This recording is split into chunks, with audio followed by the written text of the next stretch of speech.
Thank you very much Thanks, for that introduction, and thank you to everybody that's attended this morning. We've got 45 minutes here.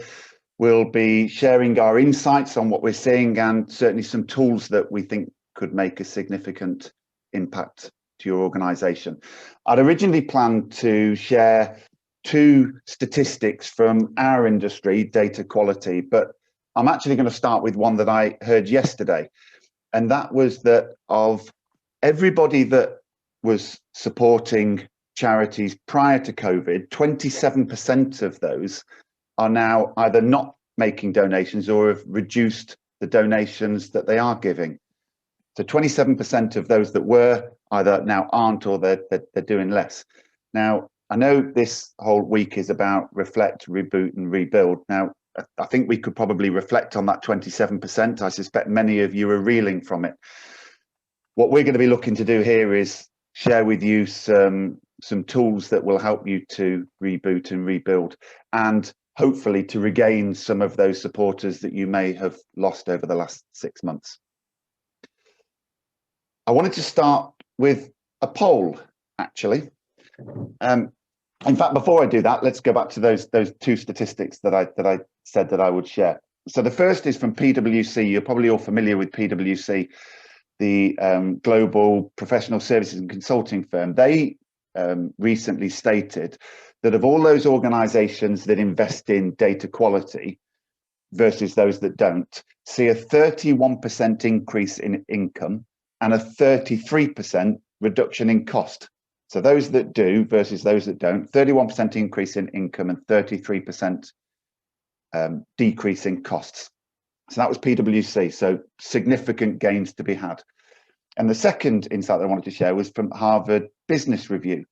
And they stated from all of the organizations, this was in the States, not in the UK, that they work with, only 3% actually have an acceptable level of data quality. 3%, it's a ridiculously small number.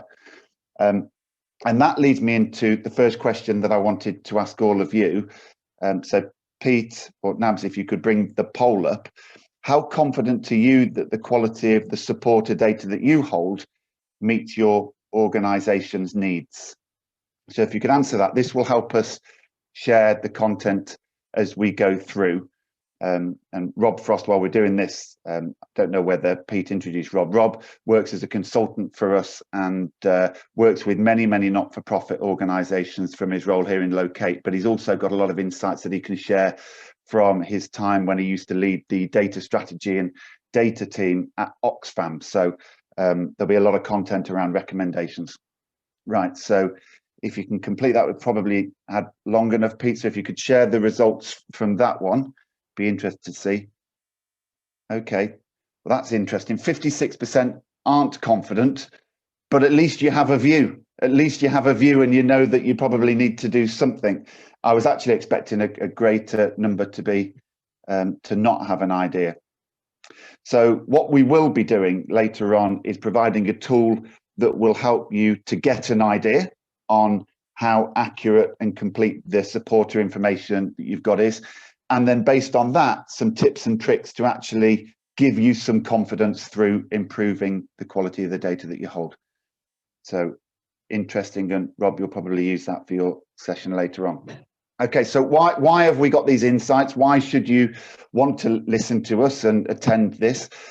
Our mission as a business might not appear as important as many of yours, but we're passionate about it, and it's to help every business in the world reach every customer in the world. Well, knowing that the sector that you work in, we could switch out the word business to organization and the word customer to supporter or activist or volunteer or event attendee or individual. So that's what we're passionate about. And it's not just the first time, it's every subsequent time. So we help, for instance, emergency services reach situations. We help banks reach individuals that have had fraudulent transactions, or retailers get deliveries out, or the likes of Anthony Nolan to reach their supporters to bring money in so that they can then reach individuals on their register that they might have lost contact with. So that's what we do, and that's what our mission is. Some very quick numbers.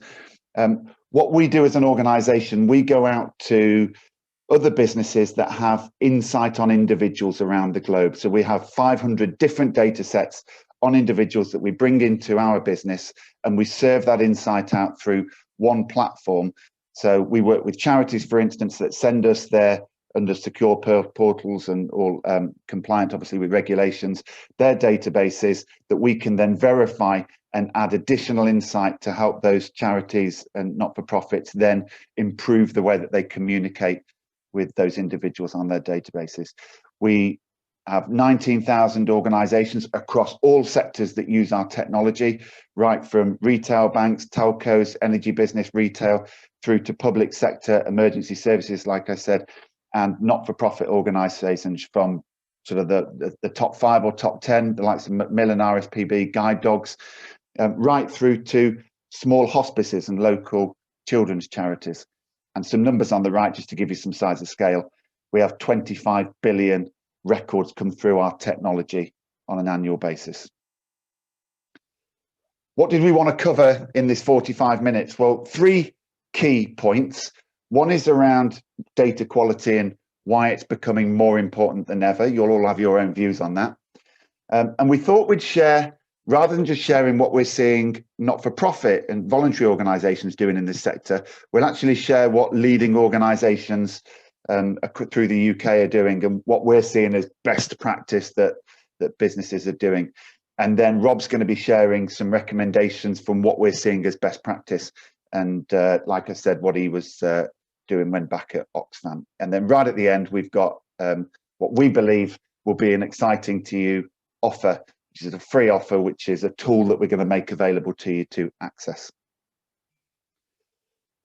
So the first question, why is data quality becoming more important than ever? Well, if we kind of start out with why it was always important, if you read any of the research papers, it always typically used to be about income, because if you don't have accurate information on customers or supporters, or like I said, activists, volunteers, you then can't engage with them and you will lose those relationships, and with loss of relationships, loss of income.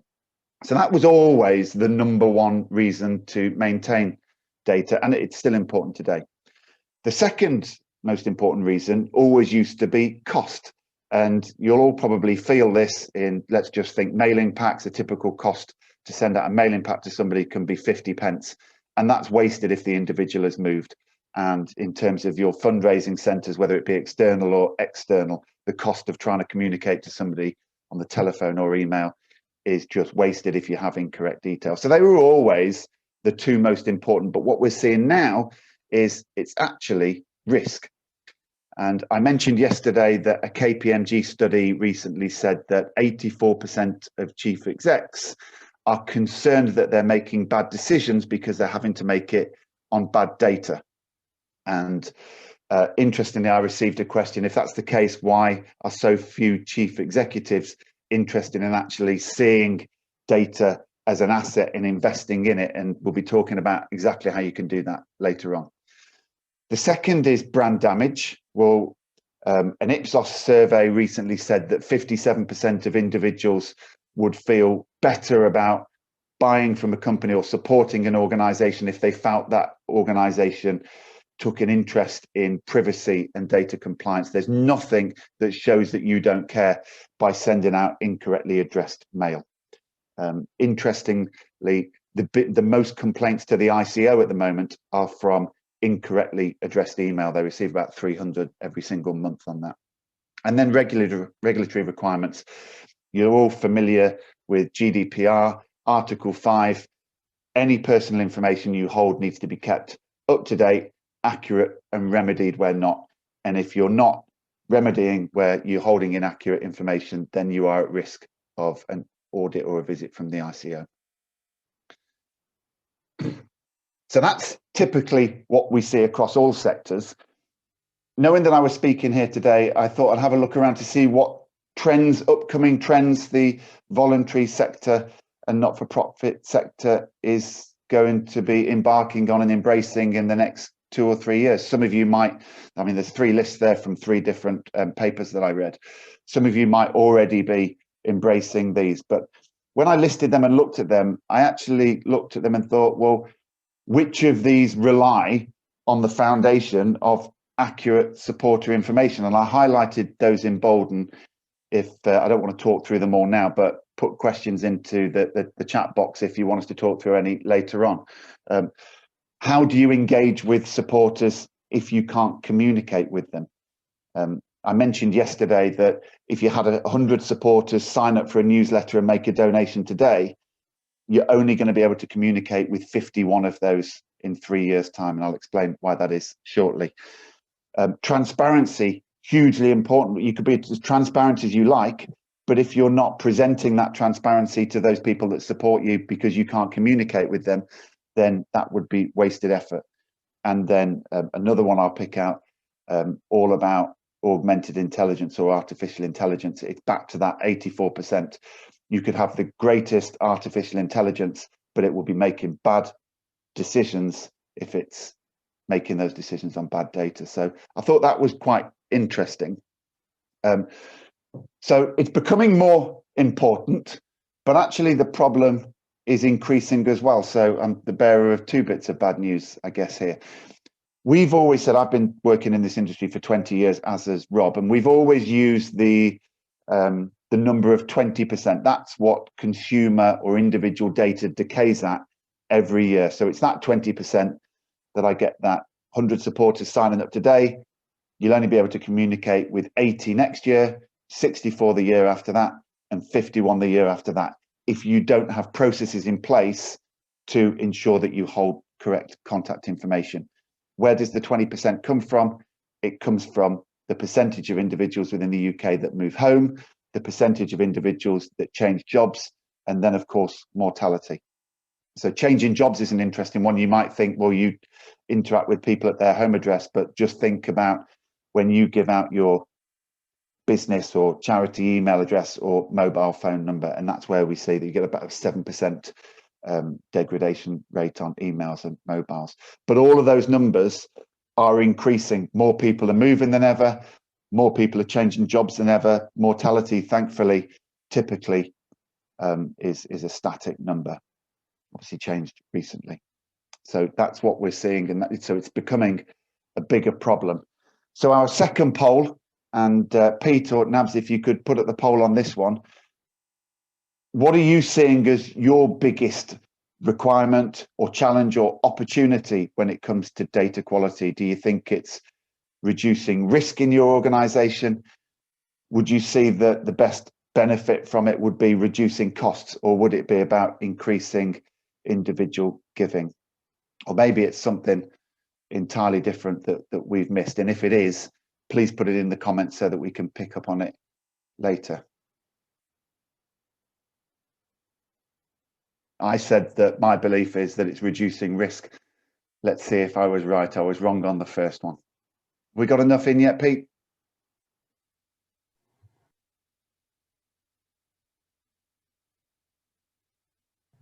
The results have just come in. Increasing fundraising revenue. Right. So I was second with my 26%, so probably not as bad as the first one. Right, okay, so what we'll do is when we come through to making recommendations later, we'll highlight and make sure that we emphasize the opportunities and the tools and processes you can put in place to increase that revenue. Thanks very much. So into the second part of this now, check my timing. This is about how we can, or what we're observing leading organizations doing to putting in place to improve data quality. So the first thing is about onboarding accurate data in the first place. And Matt Furneaux presented some fascinating insights on this on the session yesterday. So if you're not doing this already, I'd certainly recommend that you go and watch that. There was 3 takeaways that Matt gave yesterday, and it was here, and I won't read through these, but the key part here is you work really hard to share with individuals what your mission is and the problems that you're trying to solve. You then drive traffic to your website or your shop or wherever it might be, it's so important that you make it simple for people to give you their information. And Matt was talking yesterday about loads of organizations typically will have 14 different fields that individuals need to enter information into. Our technology actually just asks for one, just type ahead, and it reduces the number of keystrokes by something like 78%.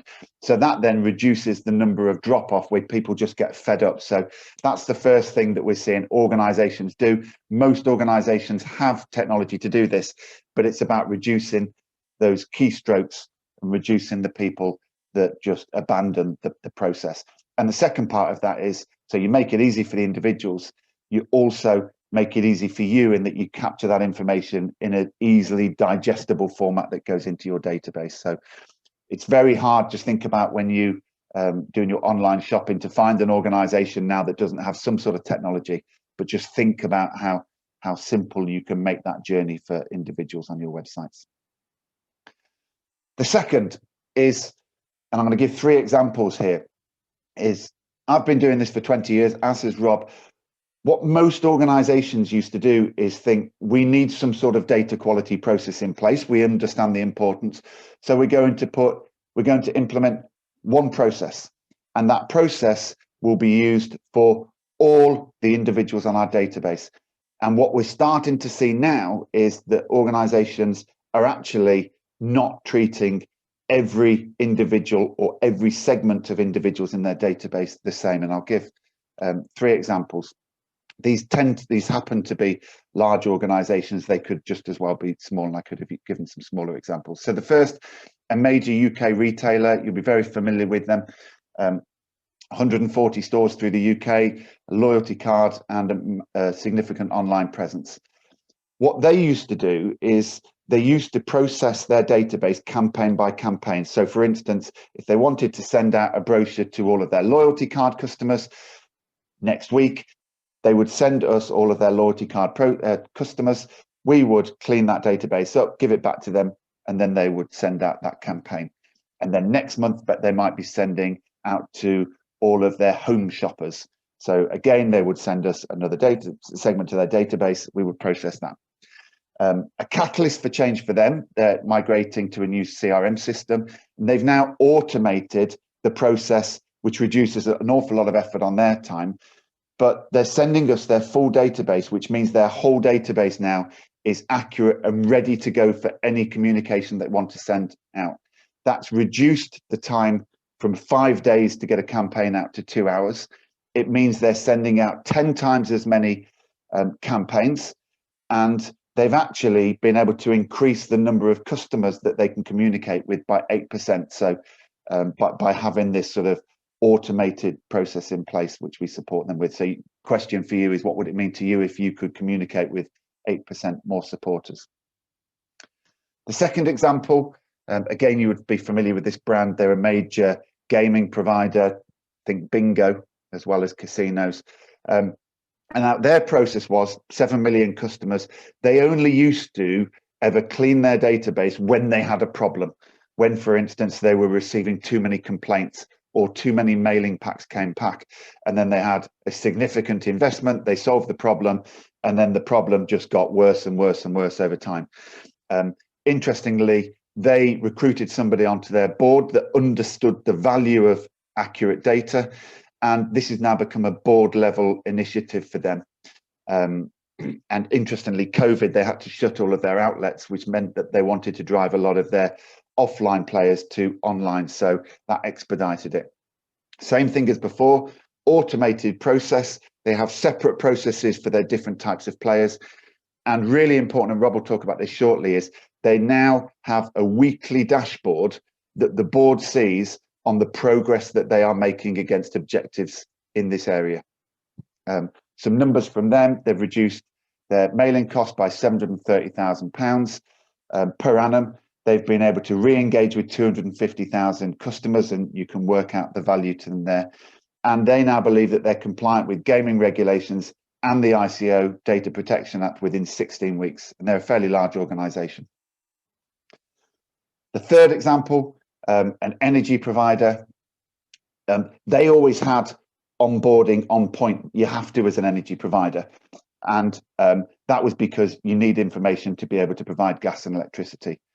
The key driver for them was they needed to install smart meters, and they couldn't communicate with their customers on the telephone to actually double the chances of an individual being at a property to have their smart meter installed.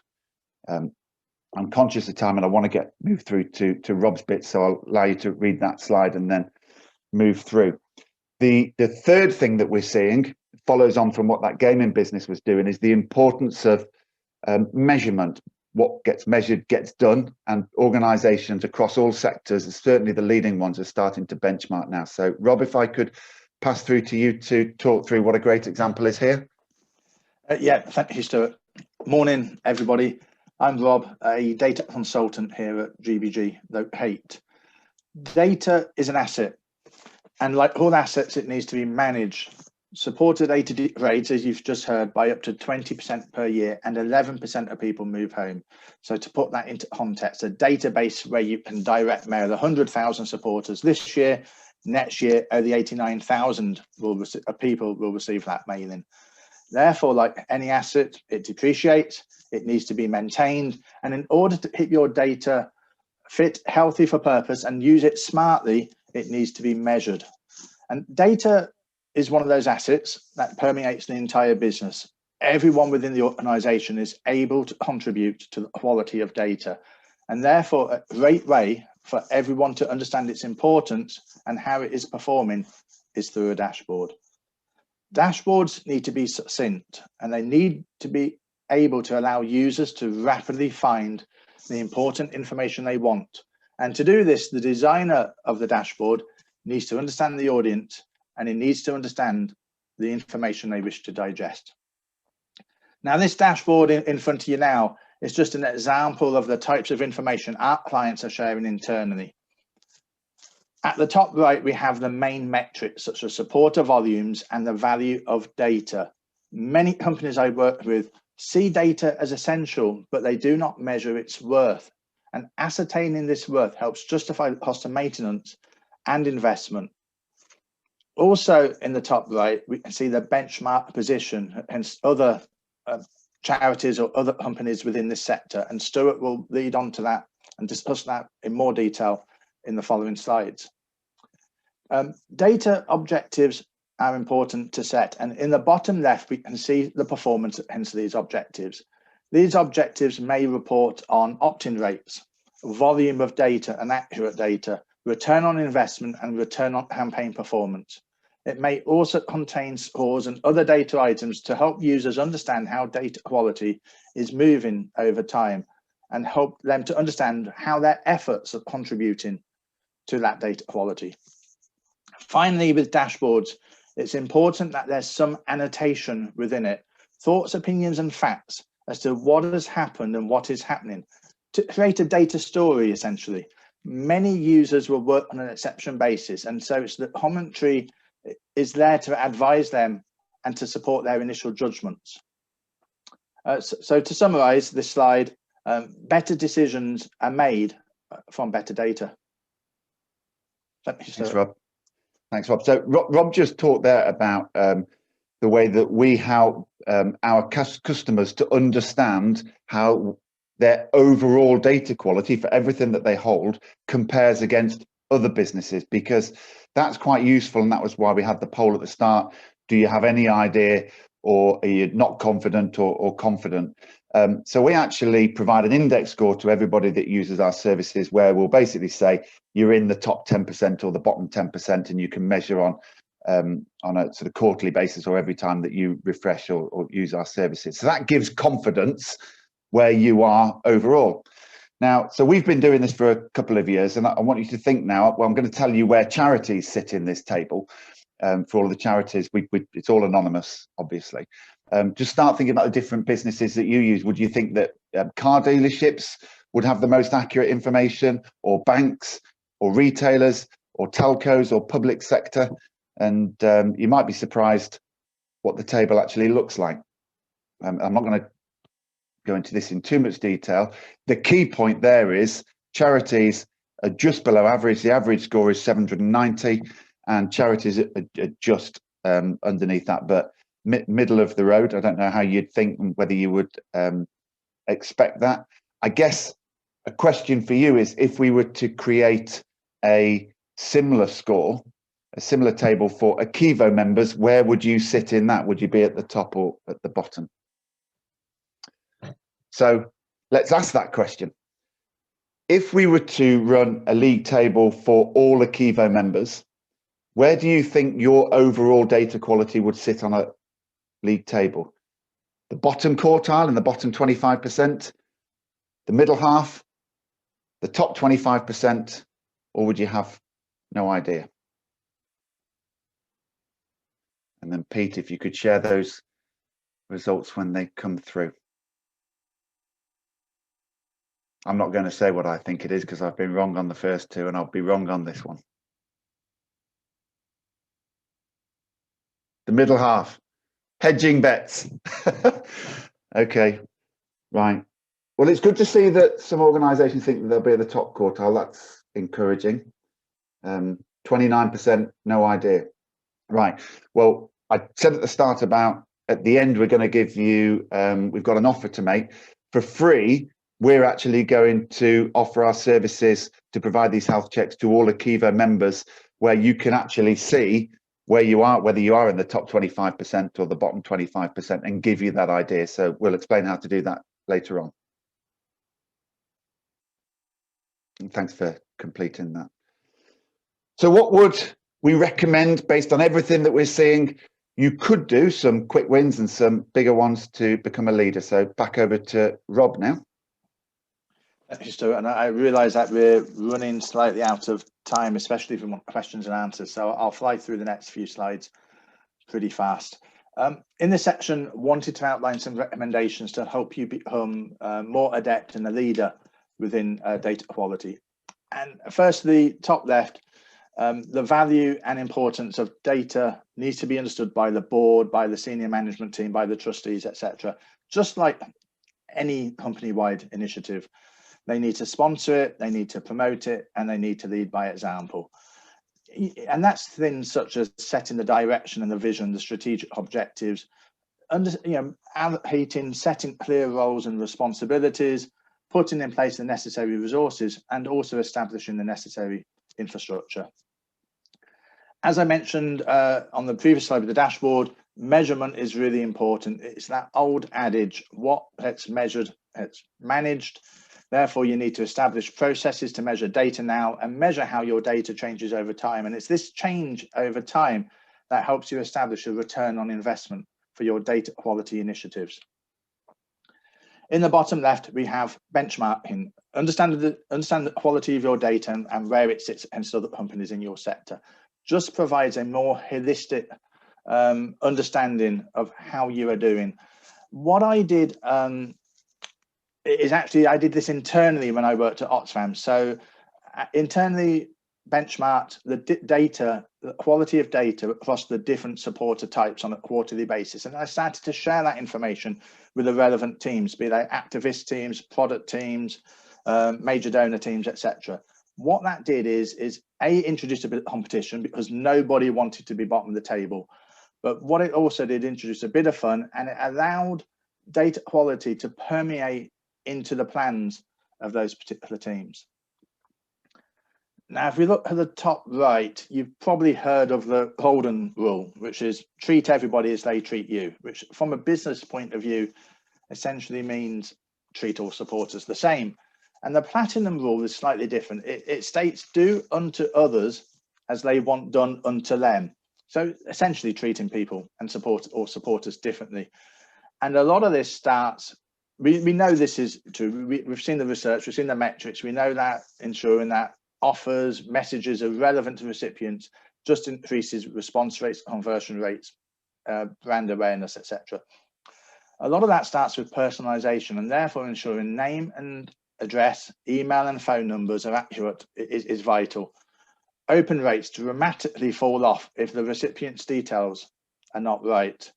And I found when I was at Oxfam, when we started to not deliver messages to supporters, so we sent an email newsletter to an email address that was old and unused, or we sent a direct mail out to an address where somebody had moved out of, those supporters started to question Oxfam. They started to question what their donations were actually helping to achieve, and it actually made people disengaged with what we were trying to do as a charity and all the wonderful fundraising campaigns, initiatives we had in place. So from a data quality perspective, the platinum rule means thinking about what value different supporters or groups of supporters are worth, and investing your time, effort and budget where it can be a maximum effect, whether that's to help you uplift donations or retain a supporter. And an obvious, an easy example of this is why deploy resources on parts of your donor base, such as lapsed donors, if you're not going to actually make use of that data. You know, it's far better to actually delete that data than hold it on your database. And then, as Stuart mentioned earlier as well, bottom right, always fresh, this always on approach to data. Instead of cleansing data prior to the campaign, put in place a strategy that ensures your data is clean and achieving a level of quality that means it's ready to use at all times. This is vital if you want to rapidly react to a situation such as a DEC campaign. And it's also important to utilize every customer touch point to capture and validate data, as long as that's not detrimental to the experience of the customer. Next slide, please, Stuart. So those recommendations, there's several things can happen in a sort of cyclical process way, or actual fact, different firms start at different points on this site. And as you've seen from the 3 examples Stuart ran through earlier, they were at sort of different stages. It's important that wherever you start, it's to let your teams know what you're doing and why, and the importance that data quality brings, that not only so they can understand how their efforts are improving data quality and how it's improving the business, but also in terms of, you know, the detail behind that.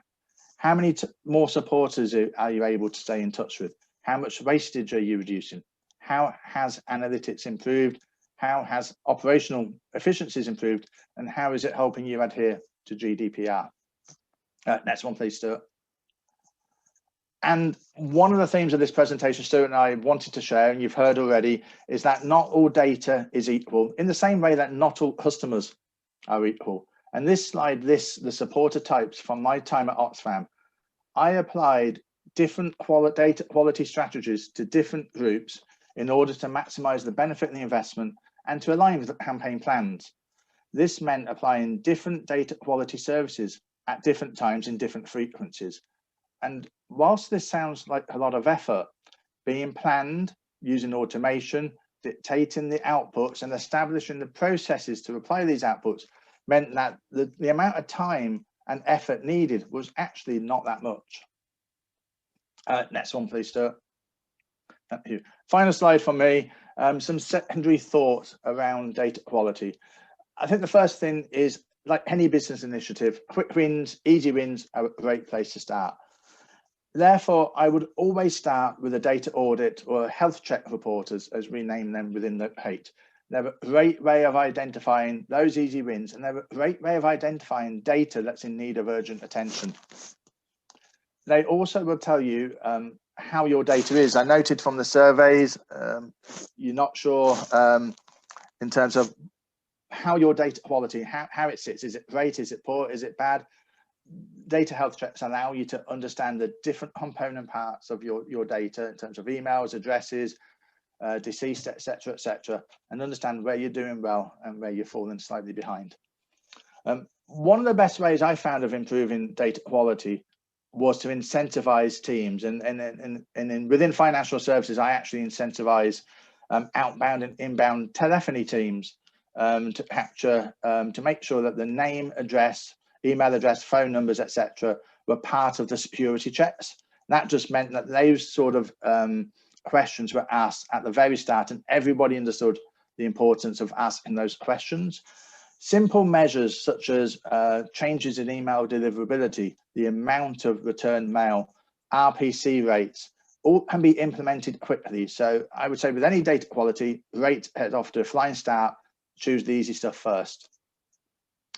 The next objective in the top middle is around baskets or pots. So understand, and by a pot, I mean the source of data, the type of support, or the type of data itself, such as an email. For example, inspect the quality of data coming from sources such as a charity fundraising site, coffee morning, or an event. Does this data differ? Is this data consistent? It's the inconsistencies in data supply that causes effort and time to rectify. So inspect the baskets, consolidate data where possible, and where appropriate, understand the data lineage, as in the flow of data from start to finish. This allows you to rectify issues and put in place strong processes to prevent these issues from repeating. It's important that to start off with data quality objectives straight away. And the reason for that is, as in all businesses, other things happen. There's other projects, there's other events, and they can sometimes supersede the data quality initiatives. Data quality, we know, is important. It doesn't tend to hit that urgent level unless the ICO are tapping on the door or we're measuring complaints, etc. So my advice is set easy objectives if you're not doing so, and they just help set the tone and direction of the data quality program you wish to initiate. Rob, can I just? Yes. Yeah. Can I just jump in? There's been a couple of questions that have come in actually that I'd really like to have time to answer. So I tell you what, those final three we'll do in some of the drop-in sessions that we're running this afternoon and tomorrow afternoon. I think that's probably best. So just one slide I wanted to, in fact, let's drop that poll. I wanted to share this before we go into questions, and we'll come to you for that in a second, Pete. This is the offer that we're making. So we've talked a lot about benchmarking and the fact that we've been providing these for all of our customers for some time now, so that they know where their overall data quality sits against everybody else that we provide for, and we can absolutely provide that for Akivo members. But our data scientists back at the ranch have said that they're willing to build an Akivo member specific one, and we'll reach out to you. I think we'd probably best do that. We'll contact everybody and make you aware of how to get this. It's free, it's simple, it's secure, it's compliant, but it will give you either an idea if you've no idea. It could well give you confidence. If you're at the top, brilliant, document what you're doing, carry on doing it. And if you're at the bottom, there'll be a list of actions that you could take to improve it.